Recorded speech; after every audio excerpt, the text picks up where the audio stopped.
Hello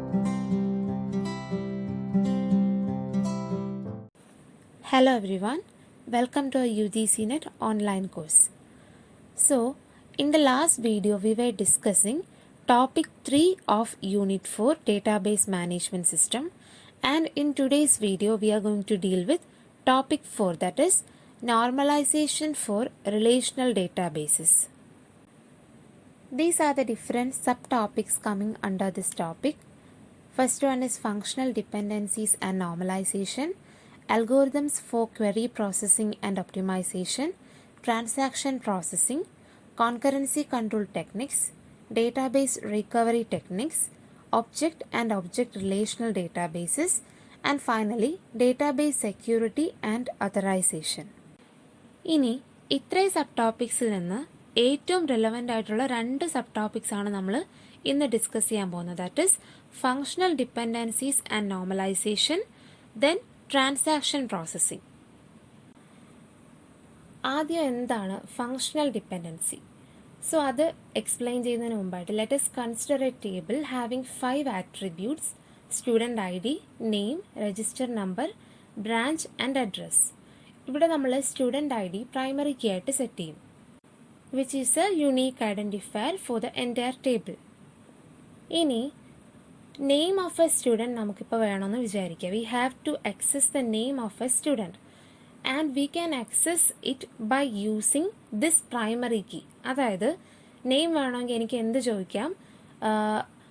output the name of a student whose student I D equal to 10 എന്ന് പറഞ്ഞു കഴിഞ്ഞാൽ ആ ഒരു കറസ്പോണ്ടിങ് സ്റ്റുഡൻറ്റ് ഐ ഡിയിലുള്ള ആളുടെ നെയിം വരും അല്ലേ? So which means here the student I D determines the name. And ഈ student I D എന്നുള്ളത് പ്രൈമറി കീ ആണ്. നെയിം എന്നുള്ളത് എന്തുവാണ്? ഒരു നോൺ കീ ആട്രിബ്യൂട്ട് ആണ്. അതുപോലെ തന്നെ രജിസ്റ്റർ നമ്പർ, ബ്രാഞ്ച്, അഡ്രസ് ഇതൊക്കെ നോൺ കീ ആട്രിബ്യൂട്ട്സ് ആണ്. Now coming to functional dependency.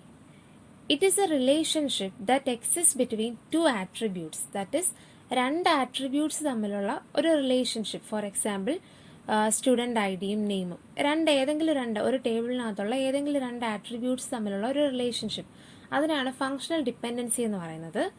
Normally it exist in between a primary key attribute and a non key attribute. അതായത് നമ്മളിപ്പോൾ പറഞ്ഞതുപോലെ സ്റ്റുഡൻറ്റ് ഐ ഡിയും നെയിമും, student I D determines name, അതെന്താണ്? ഒരു functional dependency ആണ്. And it is between a primary key and a non key attribute. ഇനി functional dependency represent ചെയ്യുന്നത് ഇങ്ങനെയാണ്: X arrow mark Y, that is it is read as X determines Y. ഇവിടെ left hand സൈഡിലുള്ള നമുക്ക് എന്ത് പറയാം? Determinant എന്ന് പറയാം. ആൻഡ് റൈറ്റ് ഹാൻഡ് സൈഡിലുള്ളതിനെ ഡിപ്പെൻഡൻ്റ് എന്ന് പറയും. That is in this case name is depending on student ID and student ID determines the name. So functional dependency യുടെ വേറൊരു എക്സാമ്പിൾ ആണ് താഴെ കാണിച്ചിരിക്കുന്നത്. That is A table is having 3 attributes: employee ID, employee name and employee address. employee ID is made as the primary key. So അവിടുത്തെ functional dependency നോക്കുകയാണെങ്കിൽ employee ID determines employee name. That is, if we know employee ID, we can tell that employee name associated with that employee ID. This is functional dependency. Functional dependency 2 ടൈപ്പിലാണുള്ളത്: trivial functional dependency and non trivial functional dependency. So അതെന്താണ് trivial functional dependency? A gives B and if B is a subset of A, then it is called a trivial functional dependency. അതായത് ഒരു functional ഡിപ്പെൻഡൻസിയുടെ L H എസിൻ്റെ സബ്സെറ്റാണ് R H S എങ്കിൽ then it is called a trivial functional dependency. And നമ്മൾ ഈ L H എസിൻ്റെയും R H എസിൻ്റെയും intersection എടുക്കുമ്പോൾ we will not get a null value. For example, employee ID comma employee name gives employee ID. Here LHS, that is employee ID comma employee name, and RHS is employee ID. This RHS is a subset of LHS, so it is a trivial functional dependency. And ഇവർ തമ്മിലുള്ള intersection എടുക്കുമ്പോഴത്തേക്കും we will get employee ID comma employee name. It is not a null set. വേറൊരു example പറയുകയാണെങ്കിൽ A gives A, which means A is always a subset of A. So it is a trivial functional dependency. Now what is a non-trivial functional dependency? അതായത് A gives B and B is not a subset of A, then it is called a non-trivial functional dependency. So അതിൻ്റെ example എന്താണ്? ID gives name, name gives date of birth. ഇതൊക്കെ non-trivial functional dependencyയുടെ എക്സാമ്പിളാണ്, which means name is not a subset of ID and date of birth is not a subset of name. And ഇവിടെ നമ്മൾ intersection എടുക്കുകയാണെങ്കിൽ we will get a null value. That is എന്താണ് subset അല്ലാത്തത് കൊണ്ട് തന്നെ അവിടെ common values ഉണ്ടാവില്ല. And trivial functional dependency എന്ന് പറയുന്നത് will be always valid and non trivial functional dependency may not be always valid. Now inference rule. The inference rule is a type of assertion. It can apply to a set of functional dependency to derive other functional dependency. That is, we will have an initial set of functional dependencies, and by using these inference rules we can derive additional functional dependencies. ഈ inference റൂളിന് properties of functional dependency എന്നും പറയും. And the functional dependency has 6 types of inference rules: a reflexive rule, augmentation rule, transitive rule, union rule, decomposition rule and pseudo-transitive rule. ഇനി ഓരോ റൂൾസും detail ആയിട്ട് നോക്കാം. Inference rule 1, that is reflexive rule. In the reflexive rule, if Y is a subset of X then X determines Y. എന്തുവാണ് നമ്മൾ trivial functional ഡിപ്പെൻഡൻസിയിൽ പറഞ്ഞ same സാധനമാണ്. അതായത് if Y is a subset of X then X determines Y. ഈ ഒരു example നോക്കുകയാണെങ്കിൽ X is equal to A B C D and E, Y is equal to A B C. So ഇവിടെ y is a subset of x. So we can say x determines y or y is dependent on x. ഇതാണ് reflexive rule. Next one is inference rule 2, that is augmentation rule. അതിലെന്താണ് പറയുന്നത്? If x determines y, then xz determines yz. ഒരു example പറയുകയാണെങ്കിൽ student ID determines student name, then student ID comma student phone number determines student name comma student phone number. And now inference rule 3, that is transitive rule. It says like if x determines y and y determines z, then x determines z also. Next inference rule is union rule. It says like if x determines y and x determines z, then x must also determines yz. In a decomposition rule, it is just opposite of union rule. ഇവിടെ എന്താണ് പറയുന്നത്? If x determines yz, then x determines y and x determines z. ഈ ഒരു decomposition റൂളിൽ നമ്മൾ ഏറ്റവും കൂടുതൽ ശ്രദ്ധിക്കേണ്ട കാര്യം എന്താണെന്ന് വെച്ചാൽ we can only decompose the right hand side. അതായത് എക്സ് ഗീവ്സ് വൈ ഇസെഡ് എന്ന് പറയുമ്പോൾ ഈ വൈ ഇസെഡിനെ നമുക്ക് എന്ത് ചെയ്യാം? സ്പ്ലിറ്റ് ചെയ്ത് എഴുതാം. X gives Y and X gives Z.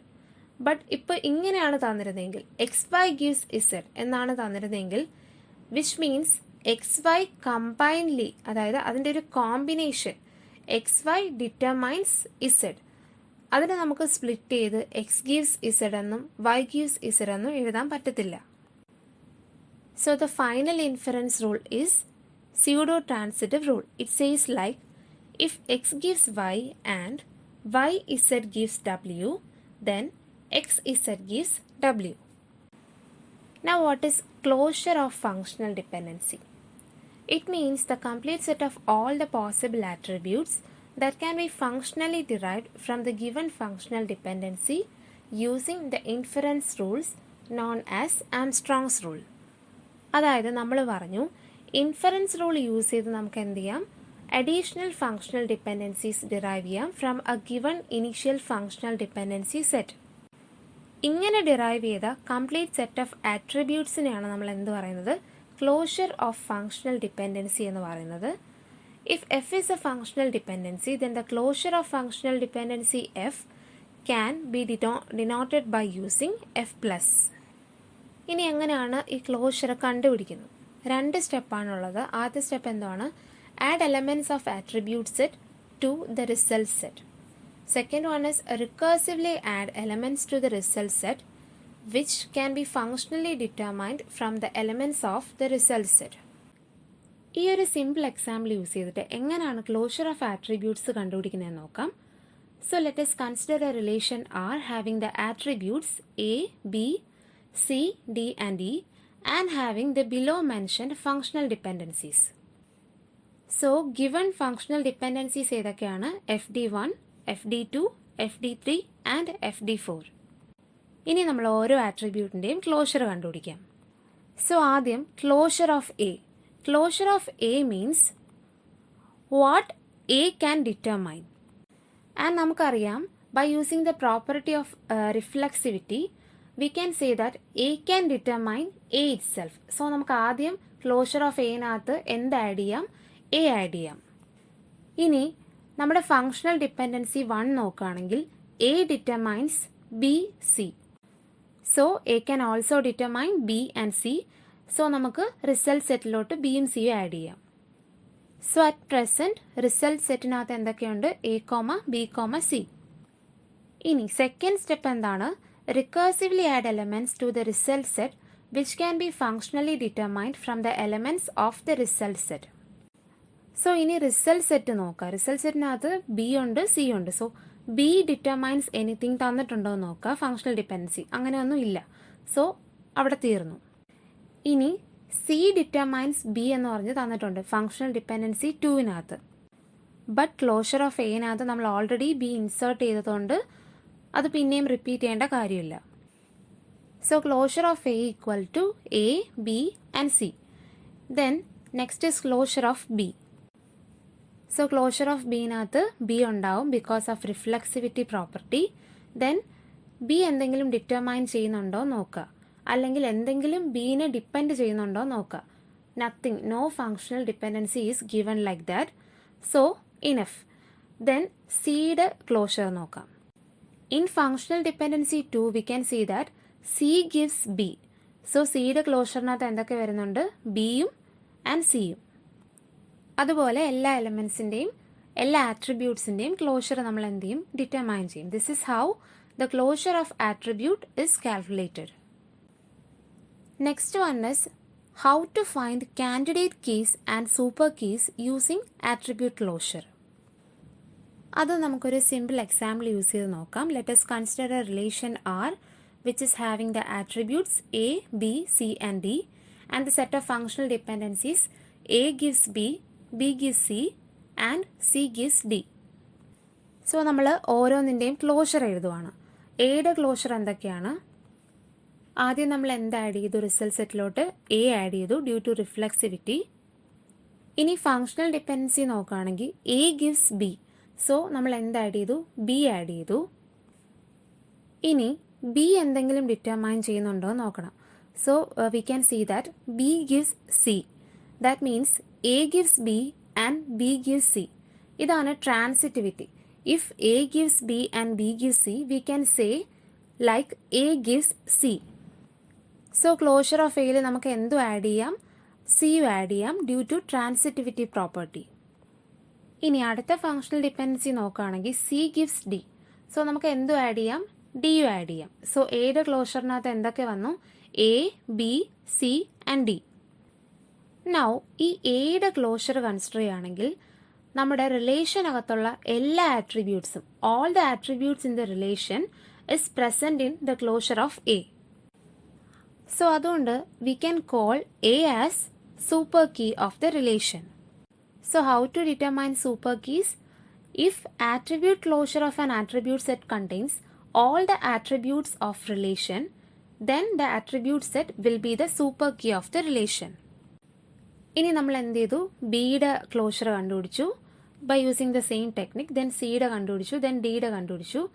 Then we are finding the closure of A, B. So A ബിയുടെ ക്ലോഷർ എടുക്കുകയാണെങ്കിൽ ഓബിയസ്ലി അവിടെ എന്തുണ്ട്? എ ഉണ്ട്, ബി ഉണ്ട്. Then B determines C, so അവിടെ സി വന്നു. And C determines D, so ഡിയും വന്നു. സോ ഈ എ ബിയുടെ ക്ലോഷറിനകത്ത് എന്ത് വന്നു? എല്ലാ ആട്രിബ്യൂട്ട്സും പ്രസൻ്റ് ആണ്. So A B is also a super key. Now how to determine candidate key?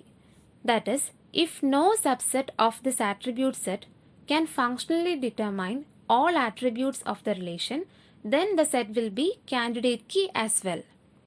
അതായത് നമ്മൾ ആദ്യം പറഞ്ഞ ക്ലോഷർ ഓഫ് എ എന്ന് പറയുന്നത് സൂപ്പർ കീ ആണെന്ന് പറഞ്ഞു, as well as it is also a candidate key. പക്ഷേ ക്ലോഷർ ഓഫ് എ ബി എന്ന് പറയുന്നത് നമുക്കൊരു കാൻഡിഡേറ്റ് കീ ആയിട്ട് പറയാൻ പറ്റത്തില്ല. ബിക്കോസ് അതിൻ്റെ സബ്സെറ്റ് ക്ലോഷർ ഓഫ് എ എടുക്കുകയാണെങ്കിൽ അതിനകത്ത് എന്ത് വരുന്നുണ്ട്? എല്ലാ ആട്രിബ്യൂട്ട്സും വരുന്നുണ്ട്. സോ അങ്ങനെ ഒരു സബ്സെറ്റ് ഇവിടെ ഉള്ളതുകൊണ്ട് എ ബി ക്ലോഷർ നമുക്ക് എന്ത് പറയാൻ പറ്റത്തില്ല? കാൻഡിഡേറ്റ് കീ എന്ന് പറയാൻ പറ്റില്ല. But it is a super key. But A closure of A എന്ന് പറയുന്നത് എന്താണ്? Candidate key. ബിക്കോസ് അങ്ങനെ ഒരു സബ്സെറ്റ് അവിടെ ഇല്ല. So this is how we find candidate keys and super keys using attribute closure. Here is A previous question. ഇവിടെ എന്താണ്? ഒരു റിലേഷൻ തന്നിട്ടുണ്ട് ആൻഡ് ഫങ്ഷണൽ ഡിപ്പെൻഡൻസീസ് തന്നിട്ടുണ്ട്. നൗ കാൻഡിഡേറ്റ് കീ, ഈ ഒരു റിലേഷൻ്റെ കാൻഡിഡേറ്റ് കീ എന്താണ് എന്നാണ് കണ്ടുപിടിക്കാൻ പറഞ്ഞിരിക്കുന്നത്. സോ നമ്മൾ എന്ത് ചെയ്യും? എല്ലാത്തിൻ്റെയും ക്ലോഷർ കണ്ടുപിടിക്കും. ഇവിടെ ഓപ്ഷൻസ് തന്നിട്ടുള്ളത് കൊണ്ട് തന്നെ നമുക്ക് ഇ എഫ് ജി എച്ച് അങ്ങനെ ഓരോന്നിൻ്റെയും ക്ലോഷർ കണ്ടുപിടിച്ച് സമയം കളയണ്ട. ഈ ഓപ്ഷൻസിൻ്റെ ക്ലോഷർ കണ്ടുപിടിച്ചാൽ മതി. സോ ആദ്യം closure of E comma F. So functional dependency നോക്കുകയാണെങ്കിൽ E comma F determines G. So അവിടെ എന്ത് വന്നു? ജി വന്നു. സോ റിസൾട്ടിങ് സെറ്റിനകത്ത് ഇ ഉണ്ട്, എഫ് ഉണ്ട് ആൻഡ് ജി ഉണ്ട്. നൗ റിസൾട്ടിങ് സെറ്റിനകത്ത് എഫ് എടുത്ത് നോക്കുകയാണെങ്കിൽ F gives I comma J. So അവിടെ എന്തുകൂടെ ആഡായി? ഐ കോമ ജെ കൂടെ ആഡായി. ഇനി ബാക്കി നോക്കുക. I gives nothing and J gives nothing. So കഴിഞ്ഞു. ഇനി ഓപ്ഷൻ ബിയുടെ ക്ലോഷർ നോക്കുക. Closure of E F H. അത് നോക്കുമ്പോഴത്തേക്ക് നമുക്ക് എന്ത് കിട്ടും? എൻ്റെ റിലേഷനിലെ എലമെൻറ്റ്സ് കിട്ടും. Now closure of E F H K comma L. അത് കണ്ടുപിടിക്കുമ്പോഴും നമുക്ക് എന്ത് കിട്ടും? എൻ്റെ റിലേഷനിലുള്ള എല്ലാ ആട്രിബ്യൂട്ട്സും റിസൾട്ടിങ് സെറ്റിൽ ഉണ്ടാവും. സോ നമുക്ക് എന്ത് മനസ്സിലായി? ബിയും സിയും സൂപ്പർ കീസ് ആണെന്ന് മനസ്സിലായി. നൗ ക്ലോഷർ ഓഫ് ഇ കണ്ടുപിടിക്കുമ്പോൾ it is only E. So finally നമ്മുടെ കയ്യിൽ 2 സൂപ്പർ കീസ് ആണുള്ളത്. ബട്ട് ഇതിൽ ഏതാണ് candidate key? For candidate key we have to choose the minimal. അതായത് ഇ എഫ് എച്ച് ആണ് നമ്മൾ ഇവിടുത്തെ കാൻഡിഡേറ്റ് കീ ആയിട്ട് ചൂസ് ചെയ്യുന്നത്. അതായത് E F H K L എടുക്കുവാണെങ്കിൽ അതിൻ്റെ സബ്സെറ്റായിട്ട് എന്ത് വരും? ഇ എഫ് എച്ച് എന്നുള്ള ഒരു ക്ലോഷർ വരും. സോ അത് പറ്റത്തില്ല. അതുകൊണ്ട് we will choose the minimal, that is E F H. Now our next question is like, how to check whether an FD can be derived from a given functional dependency set. To check whether an FD A gives B can be derived from a functional dependency set, we have 2 steps. ആദ്യത്തെ എന്തുവാണ്? We have to find the closure of A using the given FD set. Closure of A എന്ന് പറയുമ്പോൾ എന്തുവാണ്? LHSൻ്റെ closure കണ്ടുപിടിക്കണം. Now second step എന്തുവാണ്? If RHS is a subset of this closure, then A gives B is true, else it is not true. ഇതിൻ്റെ ഒരു example question നോക്കുമ്പോൾ നമുക്കിത് കുറച്ചുകൂടെ ക്ലിയർ ആയിട്ട് മനസ്സിലാവും. സോ ക്വസ്റ്റ്യനിൽ ഒരു റിലേഷൻ തന്നിട്ടുണ്ട് having the attributes A B C D and E.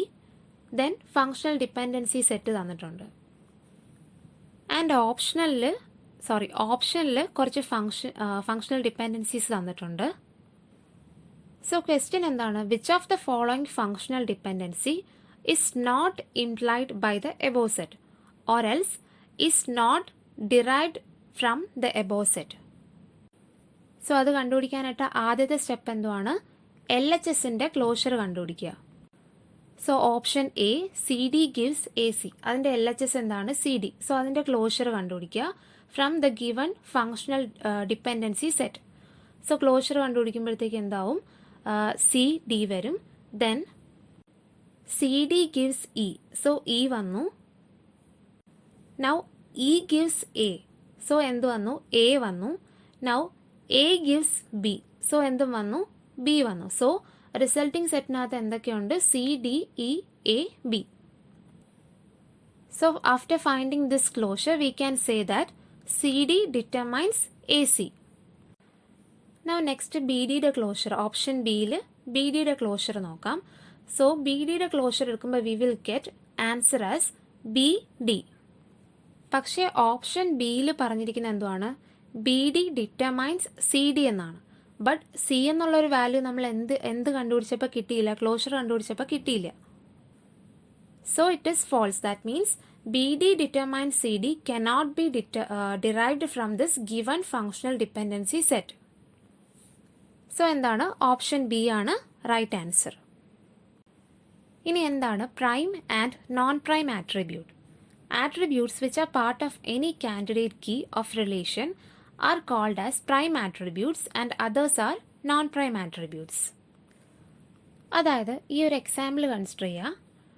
Given relation R is equal to A, B, C, D and functional dependencies are A determines B, B determines C and C determines D. So ഇവിടെ നമ്മൾ എല്ലാത്തിൻ്റെയും closure കണ്ടുപിടിക്കുകയാണ്. എയുടെ, ബിയുടെ, സിയുടെ, ഡിയുടെ, A, ബിയുടെ, അതുപോലെ എല്ലാ കോമ്പിനേഷൻസിൻ്റെയും ക്ലോഷർ കണ്ടുപിടിക്കും. ആൻഡ് ഇവിടുത്തെ കാൻഡിഡേറ്റ് കീ എന്താണ്? എ ആണ്. ബിക്കോസ് അതിനകത്ത് റിലേഷനിലുള്ള എല്ലാ ആട്രിബ്യൂട്ട്സും പ്രസൻ്റ് ആണ്. നൗ ഇവിടുത്തെ പ്രൈം ആട്രിബ്യൂട്ട് എന്ന് പറയുന്നത് എ ആണ്. ദാറ്റ് മീൻസ് കാൻഡിഡേറ്റ് കീയുടെ പാർട്ടായിട്ടുള്ള ആട്രിബ്യൂട്ടിനെയാണ് നമ്മൾ പ്രൈം ആട്രിബ്യൂട്ട് എന്ന് പറയുന്നത്. ബാക്കി എല്ലാത്തിനും എന്ത് പറയും? നോൺ പ്രൈം ആട്രിബ്യൂട്ട്സ് എന്ന് പറയും. നൗ ലെറ്റസ് അസ്യൂം ഇവിടുത്തെ കാൻഡിഡേറ്റ് കീ എ അല്ല, എ കോമ ബി എന്നുള്ള ക്ലോഷറാണ് ഇവിടുത്തെ കാൻഡിഡേറ്റ് കീ എന്ന് അസ്യൂം ചെയ്യാം. സോ ആ ഒരു കേസിൽ പ്രൈം ആട്രിബ്യൂട്ട് എന്തൊക്കെയായിരിക്കും?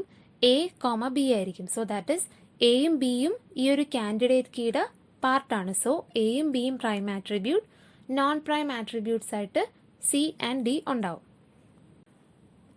So far we have discussed functional dependency and some concepts related to functional dependency. Our next topic is normalization.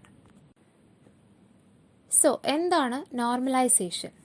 It is a technique of organizing the data into multiple related tables to minimize redundancy of the database. So now what is data redundancy? It is the repetition of similar data at multiple places. For example, ഈ ഒരു table consider ചെയ്യുകയാണെങ്കിൽ അതിനകത്ത് 5 attributes ഉണ്ട്. Roll number, name, branch, HOD and office telephone. And we can see that the last 3 columns are repeating for every record. ഇതിനെയാണ് data redundancy എന്ന് പറയുന്നത്. So what are the problems without normalization? If a table is not properly normalized and have data redundancy, then it will not only eat up some extra memory space, but it will also leads to some other multiple issues like insertion anomaly, deletion anomaly and updation anomaly. So what is an insertion anomaly? ഈ ഒരു table consider ചെയ്യുകയാണെങ്കിൽ നേരത്തെ അതിൽ 4 റെക്കോർഡ്സാണ് ഉണ്ടായിരുന്നത്. നമ്മളൊരു 5th record entry ചെയ്യാണ്. That is roll number 5. So ഒരു പുതിയ സ്റ്റുഡൻറ്റിനെ ഇൻസേർട്ട് ചെയ്യുന്ന സമയത്ത് അവസാനത്തെ 3 കോളം, അതായത് ബ്രാഞ്ച് ഇൻഫർമേഷൻ എന്ത് ചെയ്ത് വരുവാണ്? റിപ്പീറ്റ് ചെയ്ത് വരുവാണ്. This type of anomaly, this type of problem is known as insertion anomaly. That is, if we have to insert data of 100 students of the same branch, then the branch information will be repeated for all those 100 students. Next one is deletion anomaly. നമ്മുടെ ഈ ഒരു student table എടുക്കുകയാണെങ്കിൽ അതിനകത്ത് 2 informations ആണ് club ചെയ്തിരിക്കുന്നത്. That is student information and the branch information. So now ഒരു academic year കഴിയുമ്പോഴത്തേക്കും നമ്മൾ എന്ത് ചെയ്യുവാണ്? ഈ സ്റ്റുഡൻറ്റ് ഇൻഫർമേഷൻ എല്ലാം കംപ്ലീറ്റ്ലി ഡിലീറ്റ് ചെയ്യുവാണ്. So at that time we are also deleting the branch information unintentionally. This is called deletion anomaly. That is loss of related dataset when some other dataset is deleted. Finally, എന്താണ് updation anomaly? So ഈ ഒരു table consider ചെയ്യുക. അതിനകത്ത് HOD value എന്ന് പറയുന്നത് mister X ആണ്. Now let us assume that Mr. X leaves the college or is no longer the HOD of CS department. So നമുക്ക് HODയുടെ value എന്ത് ചെയ്യണം, അപ്ഡേറ്റ് ചെയ്യണം. സോ ഈ ഒരു കേസ് നോക്കുകയാണെങ്കിൽ ഇതിനകത്ത് 4 റെക്കോർഡ്സ് ആണുള്ളത്. സോ ഈ 4 റെക്കോർഡ്സിലും എന്ത് ചെയ്തുകൊണ്ടിരിക്കണം, അപ്ഡേറ്റ് ചെയ്തുകൊണ്ടിരിക്കണം.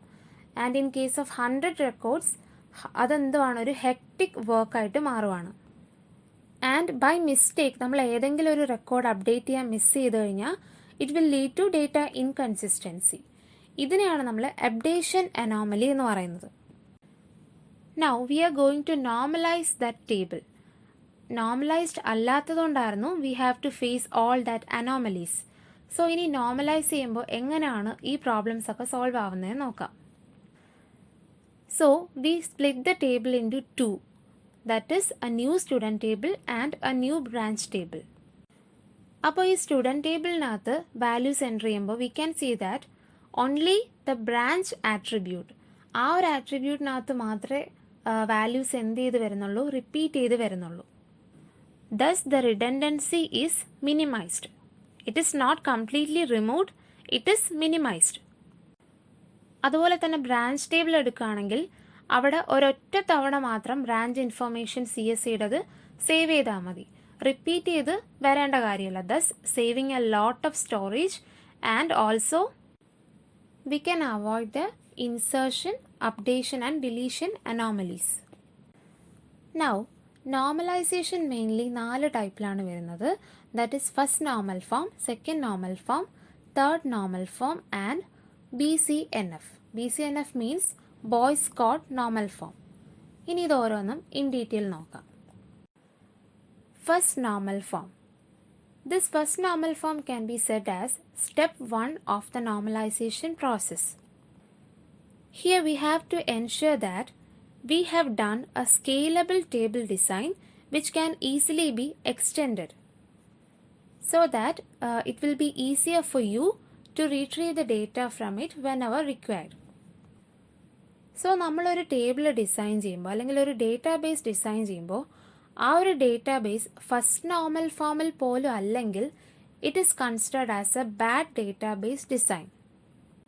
If a database is set to be in first normal form then it should follow the 4 rules. ആദ്യത്തെ റൂൾ എന്താണ്, സിംഗിൾ വാല്യൂഡ് ആട്രിബ്യൂട്ട്സ്. അതായത് ഓരോ കോളം, ആദ്യത്തെ റൂൾ നമ്പർ 1ന്റെ ഫിഗർ നോക്കുകയാണെങ്കിൽ അതിനകത്ത് 2 കോളംസ് ആണുള്ളത്.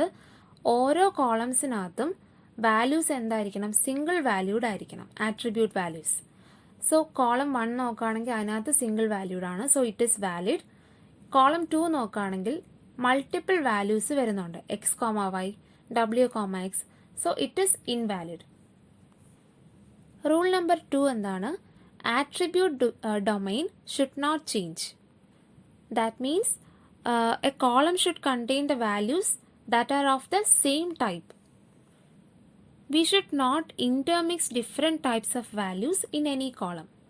For example, ഈ ഒരു റൂൾ 2ന്റെ ഫിഗർ നോക്കുകയാണെങ്കിൽ ഡേറ്റ് ഓഫ് ബർത്ത് എന്നുള്ള ആട്രിബ്യൂട്ടിൻ്റെ ഡൊമൈൻ എന്താണ്, അവിടെ date of birth, date values ആണ് നമ്മൾ ഇൻസേർട്ട് ചെയ്യേണ്ടത്. ബട്ട് 4th റെക്കോർഡ് എടുക്കുകയാണെങ്കിൽ അവിടെ എന്താണ്, അതൊരു ഇൻവാലിഡ് കേസാണ്. അവിടെ ഡേറ്റ് ഓഫ് ബർത്തിൻ്റെ സ്ഥലത്ത് നെയിമും നെയിമിൻ്റെ സ്ഥലത്ത് ഡേറ്റ് ഓഫ് ബർത്തും ആണ് എന്ത് ചെയ്തിരിക്കുന്നത്, സ്റ്റോർ ചെയ്തിരിക്കുന്നത്. So it is invalid. Attribute domain should not change. Now rule number 3 എന്താണ്, unique name for each attributes or columns. അതായത് റൂൾ നമ്പർ 3യുടെ എക്സാമ്പിൾ നോക്കുകയാണെങ്കിൽ ആദ്യത്തെ ടേബിളിനകത്ത് 2 ആട്രിബ്യൂട്ട്സിനും സെയിം നെയിമാണ് കൊടുത്തിരുന്നത്, which is invalid. And in second table we can say it is changed as F name and L name. So അതൊരു valid case ആണ്. So when we give same name it will lead to a confusion. Now rule number 4. It says like the order in which we saves the data in our database doesn't matters. So ഈ ഒരു example നോക്കുകയാണെങ്കിൽ roll number നമ്മൾ 3, 4, 1, 2 ആ ഒരു order മാറ്റിയാണ് കൊടുത്തേക്കുന്നത്. But it doesn't matter. So in first normal form നമ്മൾ നോക്കേണ്ട 4 റൂൾസ് ആണ് നമ്മളിപ്പോൾ ഡിസ്കസ് ചെയ്തത്. Now let us consider an example of first normal form. So ഈ ആദ്യത്തെ ഒരു ടേബിൾ നമ്മൾ കൺസിഡർ ചെയ്യുകയാണെങ്കിൽ അതിനകത്ത് നമ്മുടെ 4 റൂൾസും ഫോളോ ചെയ്തിട്ടുണ്ടോ എന്ന് നോക്കണം. So our table already satisfies 3 rules out of 4 rules. That is, all our column names are unique. We have stored data in order we wanted, and we have not intermixed different types of data in the columns. But at the same time, we have violated the first rule. That means here in this table we can see multi-valued attributes. That is invalid. So this table is not in first normal form. So ഈ ഒരു ടേബിളിനെ first normal ഫോമിലോട്ട് ആക്കാനായിട്ട് നമ്മൾ എന്ത് ചെയ്യണം? ഈ multi valued ആട്രിബ്യൂട്ടിനെ single valued ആയിട്ട് മാറ്റണം. ആ കൺവേർട്ട് ചെയ്ത സെക്കൻഡ് ടേബിൾ നോക്കുകയാണെങ്കിൽ we can see that all the 4 rules are satisfied. So this is in first normal form now. Now എന്താണ് second normal form? For a table to be in the second normal form, it must satisfy the following 2 conditions. The table should be in the first normal form and there should be no partial dependency. First normal form എന്താണ് നമ്മൾ കണ്ടു. Now what is partial dependency? If the proper subset of a candidate key determines non-prime attribute, then it is called partial dependency. അതായത് നമ്മൾ attribute closure use ചെയ്ത് candidate key determine ചെയ്തു. നമ്മൾ കണ്ടുപിടിച്ച candidate key is AXY ആണെന്ന് assume ചെയ്യുക. So ഇവിടെ A is A prime attribute, X is A prime attribute and Y is A prime attribute. Here A is the proper subset of the candidate key. So A determines B. B എന്ന് പറയുന്നത് എന്താണ്? ഒരു non prime attribute ആണ് which is not a part of candidate key. So A determines B എന്ന് പറയുന്നതിനെയാണ് partial dependency എന്ന് പറയുന്നത്. That means a proper subset of the candidate key determines a non prime attribute B. അല്ലെങ്കിൽ നമുക്ക് എന്ത് പറയാം? A non prime attribute B is depending only on a part of the candidate key and not on the whole candidate key. So ഇതിനെയാണ് നമ്മൾ partial dependency എന്ന് പറയുന്നത്. So second normal form ആവണമെങ്കിൽ there should be no partial dependency. To remove partial dependency, we can divide the table, remove the attribute which is causing partial dependency and move it to some other table where it fits in well. ഇനി second normal ഫോമിൻ്റെ ഒരു example നോക്കാം. So let us first consider a table, student table, having 5 attributes, that is student ID, name, register number, branch and address. ഇതിനകത്ത് student ID ആണ് നമ്മൾ primary key ആയിട്ട് set ചെയ്ത്, which is A unique identifier for the entire table. ഞാൻ ഒരു second table consider ചെയ്യുക, that is subject table. അതിനകത്ത് 2 attributes ആണുള്ളത്, subject ID and subject name. അതിനകത്ത് നമ്മൾ സബ്ജക്റ്റ് ID ആണ് പ്രൈമറി കീ ആയിട്ട് സെറ്റ് ചെയ്തത്. Now we are creating A third table, that is score table. അതിനകത്ത് 4 ആട്രിബ്യൂട്ട്സ് ആണ് വരുന്നത്, student ID, subject ID, marks and teacher. So ഈ ഒരു ടേബിളിനകത്ത് സ്റ്റുഡൻറ്റ് ID മാത്രമായിട്ട് നമുക്ക് എന്താക്കാൻ പറ്റില്ല? പ്രൈമറി കീ ആക്കാൻ പറ്റില്ല, because some values are repeating. And subject ID നോക്കുകയാണെങ്കിൽ ആ കോളത്തിലും some values are repeating. So ഇവർ ഇൻഡിപെൻഡൻ്റ് ആയിട്ട് നമുക്ക് എന്താക്കാൻ പറ്റില്ല? പ്രൈമറി കീ ആക്കാൻ പറ്റില്ല. സോ ഇവിടുത്തെ കാൻഡിഡേറ്റ് കീ അല്ലെങ്കിൽ പ്രൈമറി കീ എന്ന് പറയുന്നത് it is a combination of student ID, subject ID. So candidate key എന്താണ്? Student ID, subject ID. So ഇവിടുത്തെ പ്രൈം ആട്രിബ്യൂട്ട്സ് എന്ന് പറയുന്നത് student ID and subject ID. Non prime attributes എന്ന് പറയുന്നത് marks, teacher. Now ഈ teacher എന്നുള്ള ഒരു attribute consider ചെയ്യുകയാണെങ്കിൽ it is only depending on subject ID. അതായത് സബ്ജക്റ്റ് ID 1 ആണെങ്കിൽ teacher is mister Java teacher, and subject ID equal to 2 ആണെങ്കിൽ C++ teacher. That is this non prime attribute teacher is only depending on a part of candidate key. ഇതിനെയാണ് നമ്മൾ എന്ത് പറയുന്നത്? Partial dependency എന്ന് പറയുന്നത്. And ഒരു table second normal ഫോമിലാകണമെങ്കിൽ അവിടെ എന്തുണ്ടാകാൻ പാടില്ല? പാർഷ്യൽ ഡിപ്പെൻഡൻസി ഉണ്ടാകാൻ പാടില്ല. So this table is not in 2NF. ഇനി സെക്കൻഡ് നോർമൽ ഫോമിലാവണമെങ്കിൽ we have to remove the partial dependency. So അതിനായിട്ട് നമ്മൾ എന്ത് ചെയ്തു, ടീച്ചർ എന്നുള്ള ആട്രിബ്യൂട്ട് സ്കോർ ടേബിളിൽ നിന്ന് എടുത്ത് മാറ്റി സബ്ജക്റ്റ് ടേബിളിലോട്ടെടുത്ത് പ്ലേസ് ചെയ്തു. Now there is no partial dependency and the table is in second normal form. Third normal form. For a table to be in the third normal form, it should be in the second normal form and it should not have a transitive dependency. So what is transitive dependency? When a non-prime attribute depends on other non-prime attribute rather than depending upon the prime attribute, then it is called transitive dependency. അതായത് ഈ ഒരു example നോക്കുകയാണെങ്കിൽ അതിനകത്ത് 5 attributes ആണുള്ളത് ഈ ഒരു ടേബിളിൽ. അവിടെ student I D and subject I D ഇതാണ് ഇവിടെ നമ്മൾ പ്രൈമറി കീ അല്ലെങ്കിൽ കാൻഡിഡേറ്റ് കീ ആയിട്ട് യൂസ് ചെയ്യുന്നത്. ബാക്കിയെല്ലാം എന്താണ്, നോൺ പ്രൈം ആട്രിബ്യൂട്ട്സ് ആണ്. സ്റ്റുഡൻറ്റ് ഐ ഡിയും സബ്ജക്റ്റ് ഐ ഡിയും പ്രൈം ആട്രിബ്യൂട്ട്സ് ആണ് because it is a part of the primary key. ഇനി ഇവിടെ ടോട്ടൽ മാർക്സ് എന്നുള്ള ആട്രിബ്യൂട്ട് എന്തിനെയാണ് ഡിപ്പെൻഡ് ചെയ്യുന്നത്, എക്സാം നെയിമിനെ മാത്രമാണ് ഡിപ്പെൻഡ് ചെയ്യുന്നത്. അതായത് ഫോർ എക്സാമ്പിൾ തിയറി എക്സാം ആണെങ്കിൽ ഇത്ര മാർക്കായിരിക്കും, പ്രാക്ടിക്കൽ എക്സാം ആണെങ്കിൽ ഇത്ര മാർക്കായിരിക്കും എന്നായിരിക്കുമല്ലോ.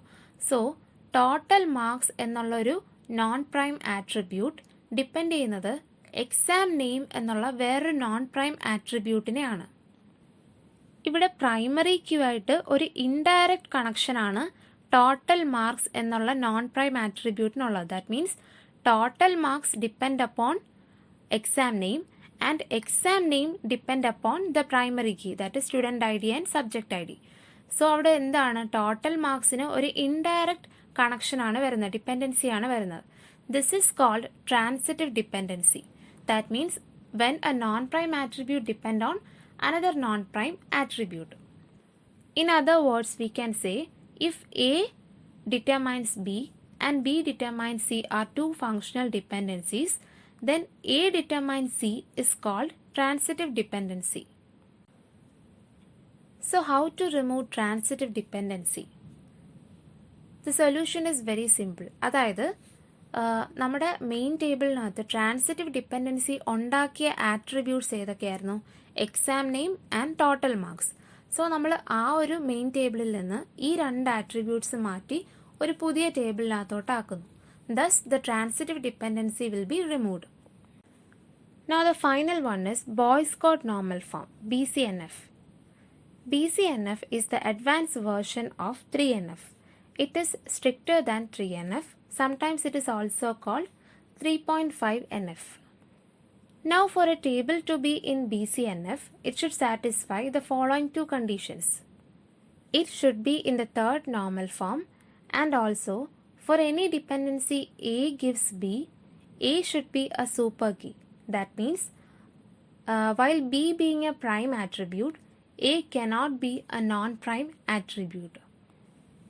അതായത് നമ്മൾ 2NFൽ പാർഷ്യൽ ഡിപ്പെൻഡൻസി ഡിസ്കസ് ചെയ്തു. അതായത് when A prime attribute determine a non-prime attribute, and here ഈ prime attribute എന്ന് പറയുന്നത് എന്താണ്, it is a super subset, that means it is only a part of that candidate key. അതിനായിരുന്നു partial dependency എന്ന് പറഞ്ഞിരുന്നത്. and in 2NF it does not allow partial dependency.